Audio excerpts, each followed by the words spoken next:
Hello, this is Barney Cargile with our encouraging word for today on Monday, July 27th. And our word for today, I actually have two words for today, and they are too early. Too early. Many years ago, there was this old man and his son that lived in a village, and the old man was known for his positive outlook on life. And one night, they had one stallion, one horse, and the stallion broke the corral down and ran away. And the people in the village came to the old man and said, "Oh, that's bad." And the old man said, "Maybe it is, maybe it isn't. It's too early to tell." Well, the next day, the stallion came back leading 4 mares. And they put them in the corral, and the people came and said, "Oh, that's good." And the old man said, "Maybe it is, maybe it isn't. It's too early to tell." Well, the day after that, the son was trying to break in one of the mares, fell off, broke his leg. The people come and they go, "Oh, that's bad." And the old man said, "Maybe it is, maybe it isn't. It's too early to tell."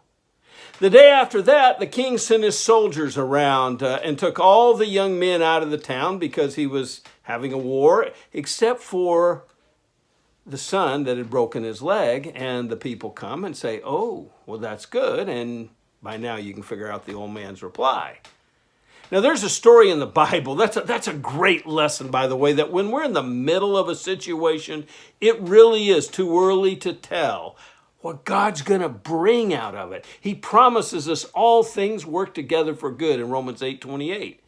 Now there's a story in the Bible that really exemplifies this, and that's the story of Joseph. And I'm just going to zip through it.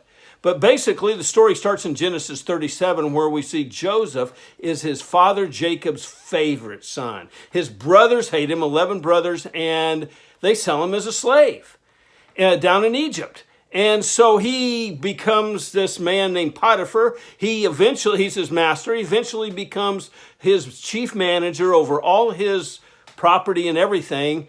And then Potiphar's wife tries to seduce Joseph. Joseph refuses her. She has him thrown in a dungeon. Now think about this. Joseph has gone from being his daddy's favorite to being a slave to being a prisoner in a dungeon. But yet 4 times in that chapter in Genesis 39, it says the Lord was with him and gave him success in all that he did. Now I got to ask you, does it look like the Lord is with him? He's gone from daddy's favorite to a slave to a prisoner in a dungeon. I mean, anybody that maybe was watching that story unfold would be out of their mind to say, "Oh yeah, look, the Lord's with him." I would say the Lord has forsaken him, if anything. But here's the deal. God was behind the scenes bringing good out of bad, working his purpose, because, to cut the story short, in one day, Joseph went from being a prisoner in a dungeon to being the most powerful man in the world. Now, what if he'd quit? And that was because of his trust in God. What if he had given up on God one day before that happened? Wow, he would have missed it. But because he trusted God, God carried him through it and blessed him. Now, right now, in our situation, our country is in a mess. The world is in a mess. I mean, in just about every area of life you can think of. I mean, health-wise, people are freaking out over the pandemic. And then you've got, the economic devastation that it's bringing. And then on top of that, the huge emotional impact on people's lives. You've got, then the political mess and all of this. I mean, it's a mess right now.